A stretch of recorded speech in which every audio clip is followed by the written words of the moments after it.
దినం మరి దేవుని యొక్క వాక్యం మనము ధ్యానించుకుందాం. యెషయా గ్రంథము 7వ అధ్యాయము 14వ వచనం. యెషయా గ్రంథము 7వ అధ్యాయము 14వ వచనం. కాబట్టి ప్రభువు తానే ఒక సూచన మీకు చూపును, ఆలకించుడి. కన్యక గర్భవతి అయి కుమారుని కని అతనికి ఇమ్మానుయేలు అను పేరు పెట్టును. ప్రార్థన చేసుకుందాం. పరిశుద్ధుడా, మహోన్నతుడా, సర్వాధికారి, నీకు వేలాది వందనాలు స్తోత్రం చెల్లిస్తున్నాం.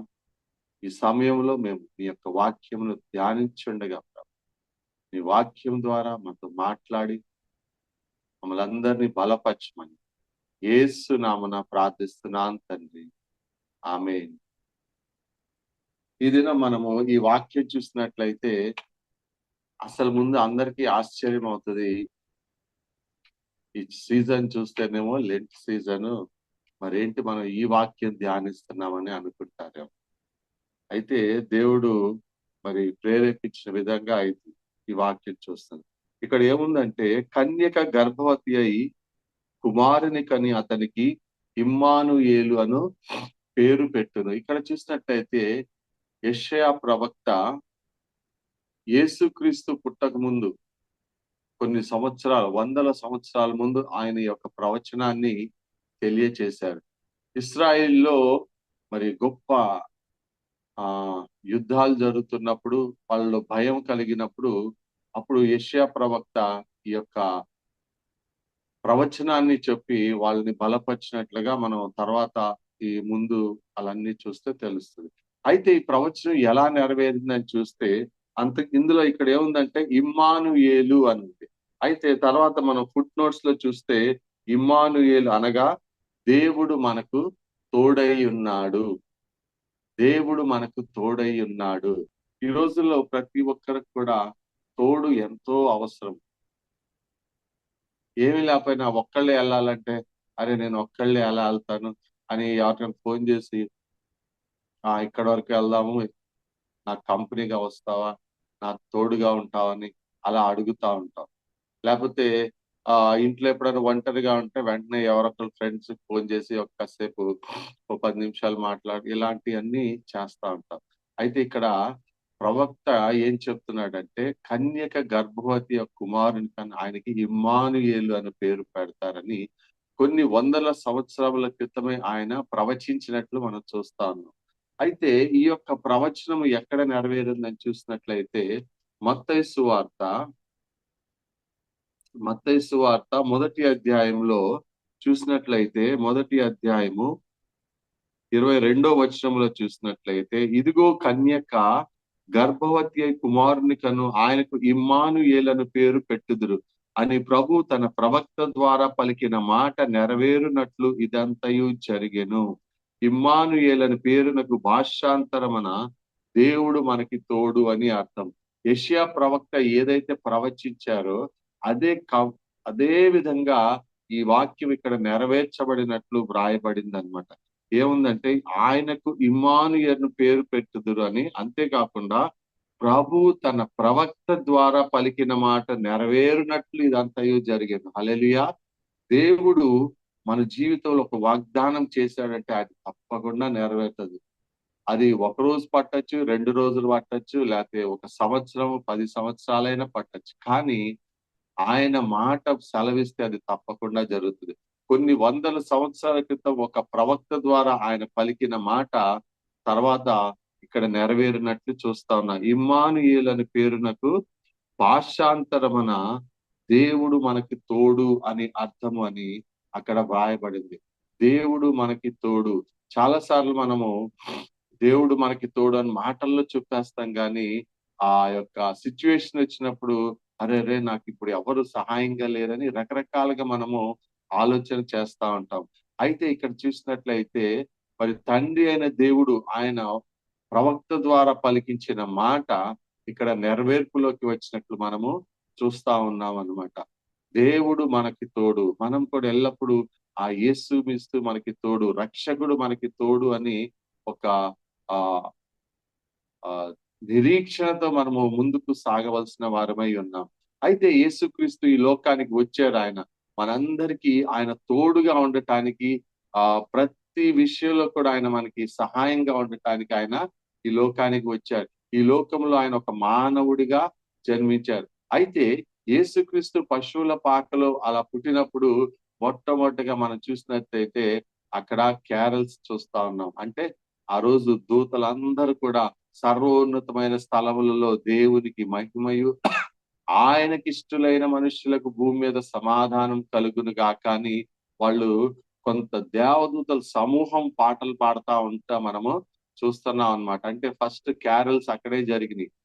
అంత మరి దేవునికి ఇష్టలైన మనుషులు, ఆయనకి ఇష్టలైన మనుషులకు భూమి మీద సమాధానం కలుగు. అంటే ఎప్పుడైతే మనం దేవునికి ఇష్టమైన పనులు చేస్తామో, ఆయనకి ఇష్టలంగా జీవిస్తామో, నిజమైన సమాధానము మన హృదయాల్ని ఏలతదని చెప్పి దేవుని యొక్క వాక్యం సెలవిస్తా ఉంది. యేసుక్రీస్తు ఆయన తర్వాత మనం లూకా సువార్త చూస్తే ఆయన జ్ఞానమందును, వయస్సునందును, దేవుని దయందును, మనుష్యుల దయను వర్ధిల్లుచుండెను అని తన తల్లిదండ్రులకు ఆయన లోబడి ఉన్నట్టుగా మరి చూస్తా ఉన్నాం. అంతేకాకుండా ఆయన తల్లిదండ్రులు యేసుక్రీస్తుని చిన్ననాటి నుండే దేవుని యందు మరి ఒక భయభక్తిలో పెంచినట్లు మనం చూస్తా ఉన్నాం. ఎందుకంటే 12 సంవత్సరములప్పుడు ఆయన యెరూషలేము వెళ్ళినప్పుడు, ఆ యెరూషలేములో అక్కడ ఆయన శాస్త్రులతో, పరిసయ్యులతో కూర్చొని, ఆ యొక్క ప్రధాన యాజకులతో కూర్చొని దేవుని యొక్క వాక్యాన్ని తర్కిస్తున్నట్లు, దేవుని వాక్యం గురించి మాట్లాడుతా ఉన్నప్పుడు ఆ యొక్క సంఘటన చూస్తుంటే ఆయన చిన్ననాటి నుండే మరి 12 సంవత్సరాలకే దేవుని యొక్క వాక్యము ఆ తల్లిదండ్రులు నేర్పించి ఉంటారని మనం అనుకుంటున్నాం. అంటే ఎప్పుడైతే మనం కూడా మన బిడ్డలకి 12 సంవత్సరాల లోపలే, అంటే ఆ వయసుకే అంత ఈ అనేకమైన వాక్యాలు దేవుని గురించిన చెప్పినట్లయితే వారు యవ్వన కాలంలో మరి అటు ఇటు తొట్టు పడకుండా మరి దేవుని యందు భయభక్తులు కలిగి ఉంటారు. మరి తల్లులకు కూడా మరి పిల్లలు 12 సంవత్సరాలు దాటిన నుండి వాళ్ళు టీనేజ్ కి వచ్చిన దగ్గర నుండి మరి టెన్షన్లు, వాళ్ళు ఎలా ఉంటారు ఏంటి అని ఉంటాయి కాబట్టి, అయితే దేవుని వాక్యములో వాళ్ళని పెంచినట్లయితే, వాక్యం వాళ్ళ హృదయంలో ఉన్నట్లయితే దేవుడు వాళ్ళకి ఎప్పుడు కూడా తోడుగా ఉన్నట్టు ఉంటాడు దేవుడు. యేసుక్రీస్తు ఆయన 30 సంవత్సరాల వరకు తన తల్లిదండ్రులకు ఆయన విధేయుడై వాళ్ళకి హెల్ప్ చేస్తున్నారు. ఆ తర్వాత మనం చూసినట్లయితే దేవుని యొక్క వాక్యములో ఆయన తండ్రి అయిన దేవునికి విధేయుడై ఆయన బాప్తిసం తీసుకున్నట్లు చూస్తా ఉన్నాం. బాప్తిసం తీసుకున్నాక యేసుక్రీస్తు మరి బాప్తిసం తీసుకున్న వెంటనే ఆకాశంలో ఉండి పావురం, పరిశుద్ధాత్మ పావురం ఆకారంలో వచ్చి ఆయన మీద దిగినట్లు చూస్తున్నాం. ఆ తర్వాత ఆయన 40 ఆత్మ చేత అరణ్యములోనికి కొనిపోయి అపవాది చేత శోధింపబట్టకు 40 దినములు ఆయన అరణ్యములో ఉండెను. దేవుని యొక్క వాక్యము మనకి తెలియచేస్తా ఉందన్నమాట. అరణ్యములో ఆయన ఉన్నాడు.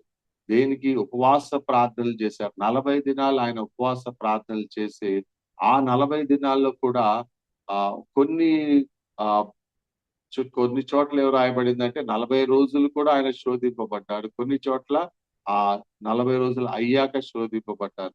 అయితే వాక్యంలో ఏముందంటే అపవాది చేత అపవాది చేత శోధింపబడుటకు ఆయన, అంటే ఈ మానవ లోకంలో ఉన్నప్పుడు మానవుడిగా ఎలాంటి శోధనలు వస్తాయి, ఆ శోధనలన్నిటినీ ఆయన ఆ ప్రార్థన ద్వారా జయిస్తా ఉన్నారు. ఆ వాక్యం ద్వారా ఆయన జయించినట్టు మనం చూస్తా ఉన్నాం. మరి చాలా సార్లు ఆ ఉపవాసాల ప్రార్థనలప్పుడు అందరూ చాలా సంతోషంగా గడిపేస్తారు. సంతోషంగా అంటే నేను దేవుని యందు ఆనందిస్తున్నానని గడుపుతారు. అయితే మరి వాక్యంలో చెప్పడం రీతిగా ఉపవాస ప్రార్థనలు అయిపోయాక అప్పటి వరకు సాతాను పొంచి ఉంటాడనమాట. ఆ ఉపవాస ప్రార్థనలు అయిపోయింది. ఇప్పుడు వీళ్ళని నేను శోధించాలి అని వాడు శోధించడానికి వస్తాడు. అదే సమయంలో మనము దేవునిలో బలంగా నాటబడాలి. అందుకని ఉపవాస ప్రార్థనలప్పుడు కేవలం ప్రార్థనే కాకుండా వాక్యం కూడా బాగా చదవాలి. వాక్యంతో మనల్ని మనం నింపుకోవాలి. క్రీస్తు వాక్యం మీలో సమృద్ధిగా నివసింపనీయుడని కొలస్సీలకు రాసిన పత్రికలో ఉంటదన్నమాట. క్రీస్తు వాక్యాన్ని మనం ఎప్పుడైతే సమృద్ధిగా మనలో మనం నింపుకుంటా ఉంటామో అప్పుడు దేవుడు మనకు తోడై ఉంటాడు. ఎందుకంటే ఆ వాక్యంలో వ్రాయబడింది, ఆది యందు వాక్యం ఉండెను, వాక్యము దేవుడై ఉండెను. దేవుని వాక్యం ఎప్పుడైతే మనలో ఉంటుందో దేవుడు మనలో ఉంటాడు. అంతేకాకుండా ఆ యవనస్తులు దేని చేత తమ నడత శుద్ధిపరచుకుందరు అంటే దేవుని వాక్యం వలనే. మరి యవనస్తులు బయటికి వెళ్ళిన తల్లిదండ్రులు ఎప్పుడు వాళ్ళని చూస్తా ఉండరు, మరి వీళ్ళు ఎలా ఉన్నారు ఏంటి అని. కానీ దేవుని వాక్యం వాళ్ళలో ఉన్నప్పుడు దేవుడే వాళ్ళని గైడ్ చేస్తా ఉంటారన్నమాట. అయితే ఇక్కడ మనం చూసినట్లయితే పరిశుద్ధ ఆ, యేసుక్రీస్తు ఆయన ఇమ్మానుయేలుగా మనకి తోడై ఉన్నట్టు దేవుని యొక్క వాక్యం మనకి సెలవిస్తా ఉందన్నమాట. దేవుని యొక్క వాక్యాన్ని మన శరీరంలో రక్తం ఎలా ప్రవహిస్తుందో మన హృదయంలో ఎప్పుడైతే వాక్యము నింపబడి ఉంటుందో దేవుడు మనకి తోడై ఉంటాడు. ఆ తర్వాత చూసినట్టయితే యేసుక్రీస్తు మరి ఉపవాస దినాలు అయిపోయాక వాక్యము చేత ఆయన అపవాదిని ఎదిరించి ఓడించి ఆ తర్వాత ఆయన మరి గొప్ప పరిచర్య చేసినట్లు మనం చూస్తా ఉన్నాం. అనేకమైన అద్భుత కార్యాలు చేసినట్లు మనం చూస్తా ఉన్నాం దేవుని యొక్క వాక్యంలో. ఆ తర్వాత మరి ఆయన లేఖనముల ప్రకారము ఆయన సిలువ వేయనట్టు చూస్తున్నాం. సిలువ వేయబడినప్పుడు ఆయన సిలువ మీద చివరిసారిగా మరి 7 మాటలు పలికి ఆ తర్వాత తన ఆత్మను ఆయన అప్పగించినట్టు చూస్తున్నాం. సిలువ మీద యేసుక్రీస్తు మరి చనిపోయారు. ఆ తర్వాత ఆయన తీసుకెళ్లి పాతి పెట్టబడ్డారు. పాతి పెట్టబడ్డాక 3వ దినమున ఆయన తిరిగి లేచినట్లు దేవుని యొక్క వాక్యం సెలవిస్తా ఉంది. 3వ దినమున యేసుక్రీస్తు తిరిగి లేచాక ఆయన తన శిష్యులకి కనపడ్డారు. కనబడి మరి అనేకమైన విషయాలు ఆయన చెప్పారు. 40 దినములు ఇక్కడే ఉండి అనేకమైన విషయాలు వారికి చెప్పి తర్వాత ఏం చెప్పారంటే, మీరు ఇదిగో యుగ సమాప్తి వరకు నేను మీతో కూడా ఉన్నాను అన్నాడు. హల్లెలూయా. దేవుడు యుగ సమాప్తి వరకు మొట్టమొదట మనం చూసినట్లయితే యెషయా గ్రంథములో ఇదిగో ఇమ్మానుయేలు మీకు వస్తాడు, ఇమ్మానుయేలు పుట్టబోతున్నాడు, ఆయన మీకు తోడుగా ఉంటారన్నాడు. ఆ తర్వాత మత్తయి సువార్తలో ఆ యొక్క ఇమ్మానుయేలు ఆ యొక్క ప్రవచనము నెరవేరినట్లు మనం చూస్తా ఉన్నాం. ఆ తర్వాత యేసుక్రీస్తు చనిపోయి తిరిగి లేచాక ఆయన ఏం చెప్తున్నాడంటే మత్తయి సువార్త 28వ అధ్యాయంలో చూసినట్టయితే ఇదిగో యుగ సమాప్తి వరకు నేను మీకు తోడుగా ఉన్నానని చెప్పేసి దేవుని యొక్క వాక్యము ఉందన్నమాట. ఇదిగో యుగ సమాప్తి వరకు సదాకాలం మీతో కూడా ఉన్నాను. శిష్యులు ఆ అనుకొని ఉండొచ్చు, అరే ఏంటి ఇప్పుడు ఇప్పటివరకు మన నాయకుడు ఉన్నాడు, మనకి చాలా సంతోషంగా ఆయన నడిపిస్తుంటే మనం ఉన్నాము, అలాంటిది మన నాయకుడినే వాళ్ళు కొట్టి సిలువ వేసి చంపేశారంటే మన పరిస్థితి ఏంటి అని వాళ్ళు చాలా దిగులు పడి ఉండొచ్చు. కానీ దేవుడు ఏం చెప్తున్నా అంటే మరలా ఇదిగో యుగ సమాప్తి వరకు సదాకాలం నేను మీతో కూడా ఉంటాను అని చెప్పి ఆయన గొప్ప వాగ్దానం చేస్తున్నాడు. అయితే మీరు వెళ్ళి మరి ఆ అందరూ కూడా కనిపెట్టండి, ఏక మనసుతో మీరు ప్రార్థన చేయండి అని వాళ్ళకి ఆయన చెప్తా ఉన్నాడు. నేను వెళ్ళి అలానే ఉండను గాని పరిశుద్ధాత్మను మీతో పంపిస్తాను, ఆయన ఎల్లప్పుడు కూడా మీకు తోడుగా ఉంటాడని యేసుక్రీస్తు మరి తన శిష్యులకి చెప్పి వాళ్ళని ధైర్యపరిచి మరి ఆయన పరలోకానికి వెళ్ళినట్లు మనం చూస్తా ఉన్నాం. అయితే ఇక్కడ మనము గమనించవలసింది ఏంటంటే యుగ సమాప్తి వరకు అంటే దేవుడు రెండవ రాకడ వచ్చు పర్యంతము ఆయన మనకి తోడుగా ఉంటాడు. ఈ లోకంలో మనం దేనికి భయపడవలసిన అవసరం లేదు, దేనికి దిగులు పడవలసిన అవసరం లేదు. మరి ఫిలిప్పీలకు రాసిన పత్రికలు అంటారు, దేని విషయంలో కూడా మీరు చింతపడకుడి, ప్రతి విషయం నందు కృతజ్ఞతాస్తులు చెల్లిస్తూ మీరు దేవునికి విజ్ఞాపన చేయడి, అప్పుడు సమస్త జ్ఞానమునకు మించిన దేవుని సమాధానం మీకు తోడై ఉండును, మీ హృదయములకు కావలి అయి ఉండును అని చెప్పి వాక్యం సెలవిస్తా ఉంటది అనమాట. అంటే దేవుని యొక్క సమాధానం మన హృదయాలకు కావాలి. ఏ పని చేయాలన్నా దేనికైనా సమాధానం కావాలి, దేవుని కాపుదల కావాలి, దేవుడు తోడై ఉంటా అన్నాడు. అయితే ఇంతకు ముందు యేసయ్య ఫిజికల్ గా ఆయన ఉన్నప్పుడు ఒక ప్లేస్ లోనే ఉండేవాడు. ఆయనకు అన్ని తెలుసు కానీ ఫిజికల్ గా ఒక ప్లేస్ లోనే ఉండేవాళ్ళు. కానీ ఆయన పరలోకానికి వెళ్ళిపోయాక పరిశుద్ధాత్మను ఆయన పంపించారు. పరిశుద్ధాత్మను పంపించాక ఆయన అంతటా కూడా వ్యాపించి ఉన్నారన్నమాట. మరి దేవుడు ఆయన ఇదిగో ఇమ్మానుయేలు, ఆయన నీకు తోడుగా ఉన్నాడన్న మాట మొదట ప్రవచనము, ఆ తర్వాత ప్రవచనం నెరవేర్పు, ఆ తర్వాత యేసుక్రీస్తు చనిపోయి తిరిగి పరలోకానికి వెళ్ళాక ఆయన పరిశుద్ధాత్మను పంపుతానని వాగ్దానం చేసినట్లుగా మనము దేవుని యొక్క వాక్యం సెలవిస్తా ఉంది. అప్పుడు శిష్యులు ఇంకా అనేక మంది కూడి దగ్గర దగ్గర 10 రోజులు మరి ఆ యొక్క మేడ గదిలో వారు ఏక మనస్సుతో ప్రార్థన చేశారు. ఏక మనస్సుతో. అందుకనే దేవుని వాక్యంలో ఉంటది, ఎక్కడైతే ఇద్దరు ముగ్గురు కూడి ప్రార్థన చేస్తారో, ఒక విషయంలో ఏకీభవిస్తారో వాళ్ళు ఆ కార్యము నేను పరలోకంలో భూమి మీద నెరవేరుస్తానని దేవుడు సెలవిస్తా ఉన్నాడన్నమాట. అయితే ఇక్కడ శిష్యులందరూ దేవుని మాట నమ్మారన్నమాట. నమ్మి వారందరూ ఏక మనసుతో వాళ్ళు ప్రార్థన చేసినప్పుడు మరి చూస్తా ఉన్నాం. తర్వాత పెంతుకొస్తు దినమున 50వ రోజు అక్కడ అకస్మాత్తుగా మరి బలమైన గాలి వీచి మరి నాలుకలు విభాగింపబడి వాళ్ళ మీదకి దిగి పరిశుద్ధాత్మతో వాళ్ళు నిండినట్లు మనము చూస్తా ఉన్నాం. మరి ఆ విధంగా ఎప్పుడైతే పరిశుద్ధాత్మతో వాళ్ళు నిండారో అప్పటి వరకు యేసుక్రీస్తు నువ్వెవరో నాకు తెలియదని పేతురు అబద్ధాలు చెప్పాడు. భయపడిపోయాడు. భయపడి అబద్ధాలు చెప్పిన పేతురు ఒక్కసారి లేచి నిలబడి మరి పరిశుద్ధాత్మను పొందాక దేవుని యొక్క వాక్యం చెప్తే 3,000 మంది మరి రక్షింపబడినట్లు మనం చూస్తా ఉన్నాం. ఇక్కడ మనం గమనించవలసింది ఏంటంటే దేవుడు మనకి తోడై ఉంటాడు. దేవుని యొక్క వాక్యం మనకి తోడై ఉంటది. అందుకనే దేవుని వాక్యాన్ని ఎప్పుడైతే మనం బాగా పఠిస్తామో, దేవుని వాక్యాన్ని మనం ఎప్పుడైతే బాగా ధ్యానిస్తామో అప్పుడు దేవుని సన్నిధి మనలో ఉంటది. ముఖ్యంగా మనము చాలా చోట్ల చూస్తున్నట్లయితే మరి ఆదివారం చర్చ్‌కి వెళ్తున్నాం, వస్తున్నాం.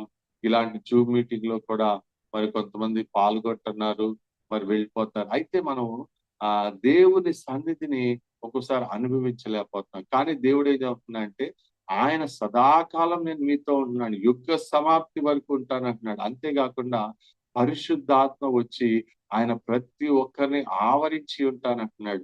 ఎవరైతే యేసుక్రీస్తుని దేవుడిగా నమ్ముతారో, నమ్మి బాప్తిసం తీసుకుంటారో వారందరూ కూడా రక్షింపబడతారని దేవుని యొక్క వాక్యం సెలవిస్తా ఉంది.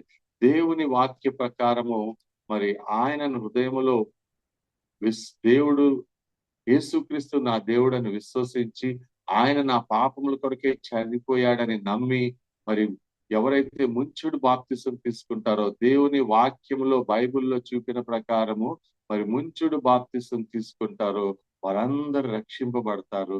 అంతేకాకుండా ఆ తర్వాత వాళ్ళు రక్షింపబడినప్పుడు పరిశుద్ధాత్మ వారి లోపలికి వస్తాడు.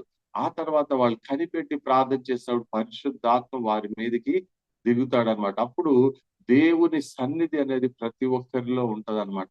అయితే మనము గమనించవలసిన ఒక విషయం ఏంటంటే యేసుక్రీస్తు ఆయన ఒక మట్టితో మనిషిని తయారు చేసి తన జీవ వాయువుని వాళ్ళలోకి ఊదారు. ఆ జీవ వాయువుని వాళ్ళలోకి ఊదారంటే అప్పుడే దేవుని యొక్క ఆత్మ ప్రతి మనిషిలో కూడా వచ్చేస్తా ఉంటదన్నమాట. అయితే మనం గమనించాలి, దేవుని నమ్ముకున్న బిడ్డలంగా మనము ఈ శ్వాస పీల్చుకొని వదులుతా ఉంటాం. మన జీవితంలో ఈ శరీరంలో శ్వాస ఉన్నంత వరకు కూడా దేవుని సన్నిధి మనతోనే ఉంటదన్నమాట. హల్లెలూయా. ఎందుకంటే దేవుని యొక్క వాక్యం కూడా యెషయా గ్రంథం ద్వారా మరి ప్రవచనం వచ్చింది, నెరవేర్పు వచ్చింది. ఇమ్మానుయేలుగా తోడై ఉంటాన దేవుడే మళ్ళీ తిరిగి ఆయన పరలోకానికి వెళ్తూ మీ కొరకు పరిశుద్ధాత్మను పంపిస్తా అన్నాడు. అయితే చాలా మంది ఏం చేస్తున్నారంటే బాప్తిసం తీసుకుని అక్కడ ఆగిపోతున్నారు. తర్వాత ముందుకు వెళ్ళట్లేదు అన్నమాట. రకరకాలుగా చెప్తా ఉన్నారు. కానీ వాక్యం చూసినట్లయితే మనం పరిశుద్ధాత్మ కొరకు కనిపెట్టాలి. ప్రతి ఒక్కరు పరిశుద్ధాత్మ కొరకు. ఒకప్పుడు మరి నేను కూడా ఈ పరిశుద్ధాత్మ గురించి ఎవరైనా మాట్లాడితే కొంచెం చికాకిచ్చుకునేవాడిని. ఒకసారి నేను ఒక స్కూల్లో టీచర్ గా పనిచేస్తున్నప్పుడు ఆ స్కూల్లో టీచరు సారి వాళ్ళ నెక్స్ట్ సండే మా చర్చికి రండి, పలానా చోట చాలా బాగుంటది రండి అన్నారు. అంటే సరే అని, సరే మా కొలీగ్ కదా మాట కాదని లేక సరే అని వెళ్ళి కూర్చున్నాను. పాటలన్నీ అయిపోయినాయి. అయిపోయాక కాసేపటికి వాళ్ళు ఆరాధన మొదలు పెట్టారు. ఆరాధన మొదలు పెట్టాక ఒక 5 మినిట్స్ అయిందో లేదో మరి దేవుని ఆత్మ అక్కడ పనిచేసి మరి చాలా మంది పరిశుద్ధాత్మతో నింపబడి మరి వాళ్ళు ఆ మోకాళ్ళ మీద ఉండే వాళ్ళు పైకి ఎగురుతా ఉంటే నాకు అసలు అందరు కిందే కూర్చో ఉన్నాం. ఆ అసలు అక్కడున్న పాస్టర్ కూడా అసలు కుర్చీ మీద కూర్చుంది ఎవ్వరూ లేరు. అందరు కిందే కూర్చున్నారు. దాదాపు ఒక 100 మంది ఉంటారేమో. కూర్చొనున్నారు. సరే కాసేపటికి దేవుని ఆత్మ అక్కడ దిగి వచ్చి ఇక అందరూ భాషలతో మాట్లాడి ఆహ్, ఎగురుతూ ఇలా చేస్తరికి నాకసలైతే ఆ సౌండ్ కానీ అదంతా చూసి ఒక్కసారి భయమేసి బైబిల్ తీసుకొని బయటకొచ్చేసానన్నమాట. బయటకొచ్చేసి ఇక నేను రెగ్యులర్‌గెళ్ళే చర్చ్‌కి వెళ్ళిపోయానన్నమాట. వెళ్ళిపోతే నెక్స్ట్ మండే కలిసినప్పుడు ఏంటండి మీరొచ్చినప్పుడు చూసాను తర్వాత లేరంటే, ఇదిగో ఇలా జరిగింది. నాకు అసలు ఏం జేయాలో అర్థం కాలేదు వచ్చేసాను. అంటే అప్పుడు నాకు ఆ యొక్క ఎక్స్‌పీరియన్స్ లేదు కాబట్టి, పరిశుద్ధాత్మ ఎక్స్‌పీరియన్స్ లేదు కాబట్టి, మరి అంతగా దేవుడి పరిశుద్ధాత్మ తాకుదల ఎలాంటిదో తెలీదు కాబట్టి నేనలా భయపడ్డాను. అంతే గాకుండా రకరకాలుగా మాట్లాడేవాడిని. ఇప్పటికి కూడా చాలా మంది నమ్మరు. కానీ నిజంగా దేవుడు పరిశుద్ధాత్మ కొరకు ఎప్పుడైతే మనం కనిపెడతామో, అప్పుడు పరిశుద్ధాత్మ మనకి దేవుడు పరిశుద్ధాత్మ మన మీదకి దిగి వస్తాడు. ఎప్పుడైతే పరిశుద్ధాత్మ మన మీదకి దిగి వస్తాడో, ఆయన మన జీవితంలో అనేకమైన అద్భుత కార్యాలు చేస్తా ఉంటాడనమాట. దేవుని యొక్క వాక్యంలో ఒక మాట ఉందన్నమాట. యెహెజ్కేలు 36 అధ్యాయంలో 27 వచనంలో ఒక మాట ఉంది ఏంటంటే, నా ఆత్మను మీ యందుంచి నా కట్టడలు అనుసరించు వారుగాను, నా విధులను గైకొను వారుగా మిమ్మును చేస్తాను. మనములో ఎవ్వరము కూడా వాక్యం చెప్తున్నా నేను కానీ, ఇక్కడ వింటున్న మీరు గాని, ప్రపంచంలో ఎవరు కూడా వాక్యాన్ని 100% పర్ఫెక్ట్‌గా అనుసరించటం మన వల్ల కాదనమాట. అది మానవులంగా మన వల్ల కాదు. ఒక్కోసారి మనము 40 రోజులు నేను ఉపవాసం ఉండి ఈ యొక్క విషయంలో జయిస్తానని చెప్పి ప్రార్థన చేసుకొని జయిస్తాం. కొన్ని రోజులే. కొన్ని రోజుల తర్వాత మళ్ళీ పడిపోయే అవకాశం ఉంటాయి. అయితే దీనికి ఏం కావాలంటే పరిశుద్ధాత్మని యొక్క సహాయం కావాలి. ఎందుకంటే అందుకనే వాక్యంలో ఏముందంటే, నా ఆత్మను మీ యందుంచి నా కట్టడలను అనుసరించి వారిగా, నా విధులను గైకొని వారుగా మిమ్మల్ని చేస్తానంటున్న దేవుడు సెలవిస్తున్నాడు. దేవుని ఆత్మతో ఎప్పుడైతే మనం నింపబడతామో, ఆ దేవుని ఆత్మ ఎప్పుడు మనలో నుండి చెప్తా ఉంటాడన్నమాట. ఇదిగో నువ్వు ఇలా నడు, అలా నడు, ఇదిగో ఈ ఈ పని నువ్వు తప్పు చేస్తున్నావు అని మరి అలా చెప్తాడన్నమాట. అయితే ఈ రోజుల్లో చాలా మంది ఆ ఆత్మను పొందుకొని ఉండకపోవటం వలన దేవుని వాక్యంలో సరిగ్గా ఉండలేకపోతున్నారన్నమాట. అయితే దేవుడేం సెలవిస్తున్నాడంటే, అసలు నేనే మిమ్మల్ని మన వల్ల కాదు. కానీ దేవుని ఆత్మ మనకి సహాయం చేస్తాడన్నమాట. పరిశుద్ధాత్మ మనకి సహాయం చేస్తాడు. కాబట్టి పరిశుద్ధాత్మను మనం పొందుకోవటానికి ప్రయత్నం చేయాలి. అది ఏం లేదు జస్ట్ ఒక ఆశ మనలో ఉంటే చాలన్నమాట. ఒక ఆశ, ఒక డిజైర్ ఉంటే చాలు. దేవుని ఆత్మ మనకి ఆల్రెడీ దేవుని ఆత్మ మనలో ఉంది. కానీ పరిశుద్ధాత్మ మన మీదకి దిగి వచ్చినప్పుడు, అప్పుడు మనం ఆ ఎక్స్‌పీరియన్స్ పొందుకున్నాక దేవుని సన్నిధి నాతో ఉంది అనే ఒక అనుభూతి మనకు కలుగుద్దనమాట. ఆహ్, దేవుని యొక్క వాక్యం చదివేసి వెళ్ళిపోతాము. పిల్లలు కూడా మనం రెగ్యులర్‌గా చదవడం చదువుతారు. మరి చిన్నప్పుడు నుండి అలానే నేర్పించారు. అది ఒక వంతైతే.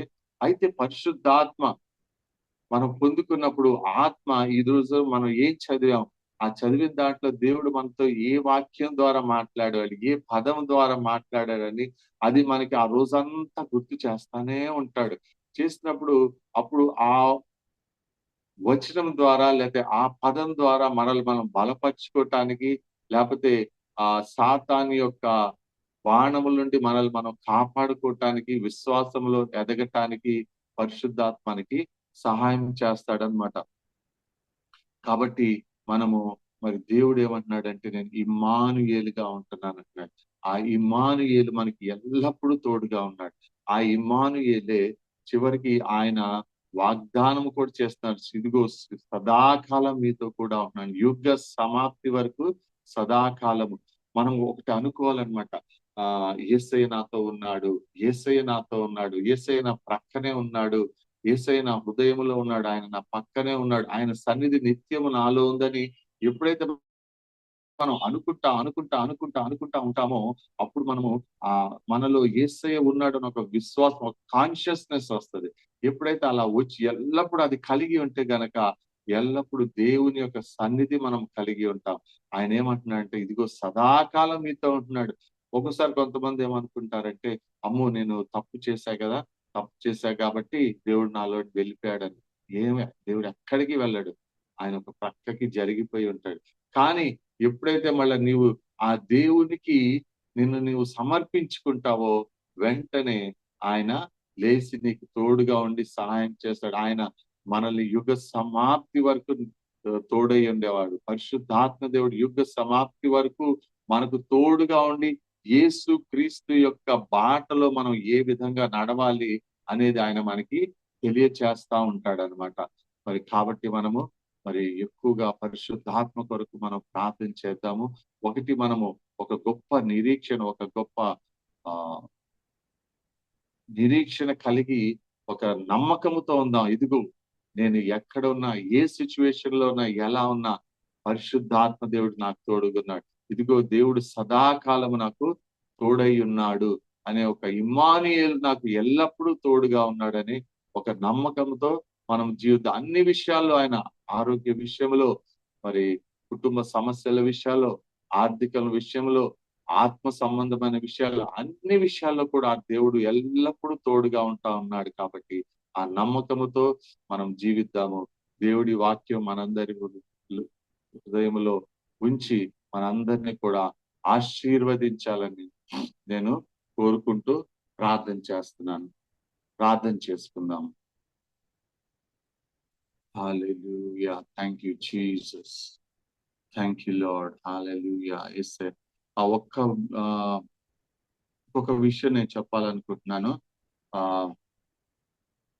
దేవుడు మనకి పోయిన ఆదివారం యాక్చువల్ గా ఆ ఈ ఉపవాసాలు ఉంటున్నామని చెప్పుకోవటం అంత మంచిది కాదేమో నేను అలా అనుకున్నా గానీ నాకు ఒక విషయం చెప్తాం అనుకుంటున్నా. ప్రభు మహిమార్థమై పోయిన ఆదివారము ఆ మేము చర్చ్ లో ఆరాధన చేస్తా ఉంటే ఆ ఆరాధనలో దేవుడు నాతో మాట్లాడాడు. 3 రోజులు చర్చ్ లోనే ఉండి ప్రార్థన చేయమని ఆయన మాట్లాడారనమాట. చర్చ్ లోనే ఉండి ప్రార్థన చేయమని అంటే 3 రోజులు అక్కడ ఉండాలని కొంచెం ఆలోచన చేశా. సరే ఆ ఈ లోపల ఆరాధన, వాక్యం ఇవన్నీ అయిపోయాక అది మాత్రం నా మైండ్ లో తిరుగుతానే ఉంది. పరిశుద్ధాత్మ దేవుడు అది గుర్తు చేస్తానే ఉన్నాడు. సరే చివరికి నేను అనౌన్స్ చేశాను. నేను ఇక్కడే ఉంటాను, ప్రార్థన చేసుకుంటాను అని చెప్పాను. తర్వాత సాయంత్రం అందరూ మళ్ళీ రండి అని చెప్పి సాయంత్రం 7:00కి మళ్ళీ మేము స్టార్ట్ చేశాం. అయితే యాక్చువల్ గా నేను డయాబెటిక్ కాబట్టి మరి కంప్లీట్ గా ఉపవాసం ఉండాలంటే కొంచెం అది ఇబ్బందిగానే ఉంటదనమాట. ఒక పూట లేకపోతే సగం రోజు ఉండటం అది పెద్ద సమస్యగా అనిపించదు. కానీ కంప్లీట్ గా ఉండాలంటే కొంచెం అది డయాబెటిక్ గా ఉన్న వాళ్ళకి తెలుస్తది. ఆహ్, ఉండగలనా లేదా అనుకుంటున్నా. సరే ప్రభువా అని ప్రార్థన చేసుకోవటం మొదలుపెట్టా. అయితే నేను ప్రభువా మరి ఉపవాసం ఉంటున్నాను అని అంటే మేము ఈ ఉపవాస దినాల్లో 40 రోజుల్లో ఒక పూట ఉపవాసం ఉంటున్నాం కాబట్టి మేము చర్చిలో ప్రార్థన చేస్తున్నాం. మెయిన్ సంఘం కొరకు ప్రార్థన చేస్తున్నాం. సరే ఈ 3 రోజులు నేను దేని కొరకు ఉండాలి అని అనుకొని సరే సంఘం కొరకే అని చెప్పి ప్రార్థన చేస్తా ఉన్నా. మొదటి రోజు దేవుడు సంఘం విషయంలో కొన్ని విషయాలు మాట్లాడాడు. మళ్ళీ రెండో రోజు నేను ఆలోచన చేస్తా ఉన్నా. రెండో రోజు ఆలోచన చేస్తే ఏంటి ప్రభువా అంటే అప్పుడు దేవుడు కూడా నాకు ఒక విషయం తెలియజేశాడనమాట. సంఘంలో ఈ మధ్య కొంచెం కొంతమంది వెనకబడిపోవటము, కొంచెం గట్టిగా హెచ్చరిస్తుంటే ఆ ఏంటి మమ్మల్ని ఇలా అంటున్నారని కొంచెం ఆగిపోవటం, రావటం ఇలాంటివి కొన్ని చేస్తున్నాయి. అంటే సాతాను వాళ్ళని అలా వెనక్కి తీసుకువెళ్తా ఉందన్నమాట. వెనక్కి తీసుకెళ్తుంటే మేము బాగా ప్రార్థన చేస్తున్నాం. అప్పుడు దేవుడు తిరిగి సంఘాన్ని నేను ఎలా కట్టా అని చెప్తున్నాడు. ఆ విధంగా కాకుండా ఆయన ఇంకా ఏం చెప్పారంటే, ఇదిగో 3 రోజులు ఈ ఉపవాసం దేనికంటే ఆహ్, ఈ ఆయన నాకు ఎస్తేరుని గుర్తు చేశారనమాట. ఎస్తేరు రాణి 3 రోజులు ఆమె ఉపవాసం ఉండి తన యొక్క జనాంగాన్ని కాపాడుకుంది. అదే విధంగా మరి నువ్వు కూడా ఇలా 3 రోజులు ఉపవాసం ఉండి ప్రార్థన చేసి సాతాను హస్తాల నుండి నీ యొక్క సంఘాన్ని కాపాడుకోవాలి అని చెప్పేసి ఈ దేవుడు తెలియచేశాడు. తెలియచేస్తే నేను ఆశ్చర్యపోయాను. సరే ప్రభువా అని ప్రార్థన చేస్తాం. ఇంకో విషయం ఏంటంటే ఈ 3 రోజుల్లో కూడా దేవుడు ఆ నాకు తోడై ఉన్నాడు అనమాట. మరి 3 రోజులు కూడా ఓన్లీ లిక్విడ్సే తీసుకున్నా నేను. మరి నిజంగా దేవుడు తోడుగా ఉండటం వల్ల మాత్రమే, ఆ ఇమ్మానుయేలుగా ఆయన తోడుగా ఉండటం వల్ల, పరిశుద్ధాత్మ తోడుగా ఉండటం వల్ల మాత్రమే నేను ఉండగలిగా. అయితే ఇంకో విషయం నేనేం చెప్తున్నా అంటే, మరి రానక రాసిన పుస్తకము దేవునితో నా జీవితము, ఆ యొక్క పుస్తకము చదివినప్పుడు అందులో కూడా రానక కొన్ని విషయాలు ఇలాంటివి చెప్పారు. చెప్పినప్పుడు నేను చదివినప్పుడు కొంచెం ఇలాగ కూడా జరుగుతుందా అని కొన్ని కొన్ని విషయాలు అనుకుంటే, దేవుడు నా జీవితంలో కరెక్ట్ గా అదే చేస్తే నాకు చాలా ఆశ్చర్యం అనిపించింది అనమాట. ఆ అంటే అప్పుడు ఆహ్, ఇంకా నేను కొన్ని కొన్ని చూసినప్పుడు రాణకి జీవితంలో జరిగిన కొన్ని విషయాలు చూస్తే నాకు చాలా ఆశ్చర్యం వేసిందనమాట. అరే! దేవుడు ఇన్ని గొప్ప కార్యాలు చేస్తాడా? ఈ విధంగా మాట్లాడతాడా అనుకున్నాను. అప్పుడు మరి దేవుడు నాతో కూడా ఇలా మాట్లాడినప్పుడు నేను చాలా ఆశ్చర్యపోయాను. అంతేకాకుండా పరిశుద్ధాత్మని ఎంతో మరి స్తుతించాననమాట.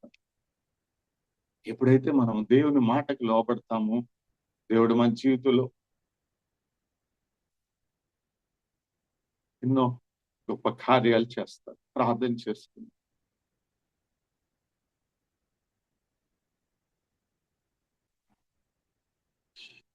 పరిశుద్ధుడా, ప్రేమగల దేవము, మహోన్నతుడా, నీకు వేలాది వందనాలు, స్తుతులు,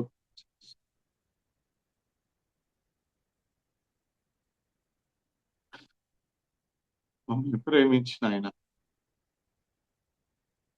మాకు అనుగ్రహించిన జూమ్ మీటింగ్ బట్టి నీకు వందనాలు చెల్లిస్తున్నాం. ఆ, ఈ దినాన్ని స్తోత్రం చెల్లిస్తుంది.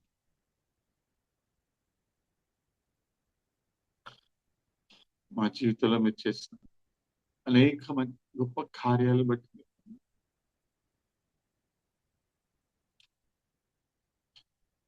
ఈ జూమ్ మీటింగ్ బట్టి కూడా నీకు స్తోత్రం చెల్లిస్తుంది. ఈ జూమ్ మీటింగ్ ద్వారా ప్రభు అనేక విధాలు మాతో మాట్లాడుతున్న విధానాన్ని బట్టి, మమ్మల్ని బలపరుస్తున్న విధానం బట్టి కూడా నీకు స్తోత్రం చెల్లిస్తుంది. పరిశుద్ధాత్మ దేవ, మీరు అనేక రీతి ఆశ్చర్య రీతిగా మీరు మమ్మల్ని సంధిస్తున్నందుకు నీకు వందనాలు చెల్లిస్తున్నాం. ఇక్కడ కూడిన ప్రతి ఒక్కరిని పేరు పైన ఆశీర్వదించి నీ కృపలో భద్రపరచండి ప్రభా.